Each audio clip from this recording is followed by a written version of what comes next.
Okay, thank you everyone for coming. Today I'm going to be giving a speech on the ways that you can show God in customer service.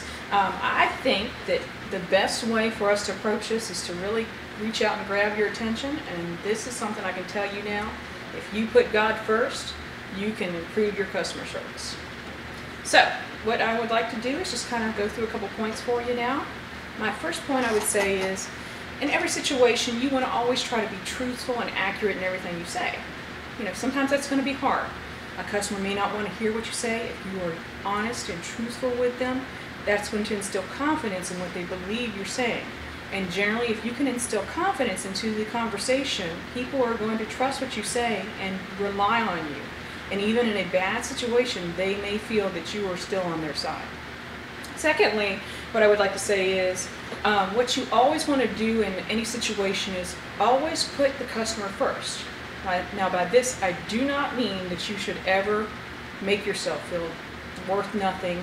You shouldn't allow people to beat up on you. You shouldn't take a lot of abuse in a phone call or anything like that. What you want to always do is keep in mind that the customer is important. The customer is the person that you're there to serve. It is your job to do what they need for you to do. And it's estimated generally when it comes to customer service that when you are going to be constructing or encoding a meaningful message to any time that you talk to someone, when we interact with people, it's always going to impress people and something that they will always take with them. Now that is something that we got from one of our textbooks by Donald Alvin. He wrote a really good book that tells us ways we can relate to God.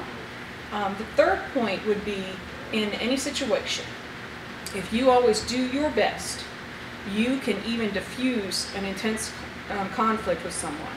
If you can prove to them that they are what you are working on now, you are putting your 100% effort behind it, they're going to feel more confident in what you're doing. They may relax their attitude. It could start out as a phone call where someone is maybe going to be just really upset, and you're going to get them around to something where they're not upset. I mean, generally it's estimated, there was one source from these sources incorporated where they say for every person that actually complains to you, there are 26 people who are not going to make a complaint. So if you think about that, a lot of emphasis is placed on the person who is really aggressive and is complaining to you, but there may be a situation where someone would think about placing a complaint, but they're really not going to.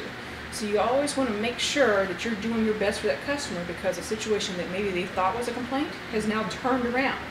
And by using these values of God into your workforce and what you're doing when you talk to someone on the phone, you can actually instill in them a confidence that they may not feel, the attitude that you are just putting them before yourself, and know that you are doing your best for the job, and you can change the outcome of any phone call if you try to do this. Now, certainly there are going to be phone calls where you just cannot do that, but even an upset customer will understand if you are doing your best for them, that they can go ahead and maybe be upset, but they don't need to blame you for it. And those things, you know, I would like to just say any customer service representative can improve the situation. You may feel that you're underwater a little bit or anything, but if you keep those three ideas in mind, the truthful, accurate representation that God has put into our lives, when he talks about, you know, we are the truth and what we need to do is the truth. And when he talks about putting others before yourself, when he talks about that golden rule, the two greatest commandments, you put your brother before yourself, you think of them first, and your needs will be satisfied. And the third one is when he gave that parable with the talents, and he told people that when you are working for him, you need to do your best and do your utmost best every single time, because you never know when the boss is going to come back and look at you. And then when customers are involved, you want to make sure they know that. Thanks for your time.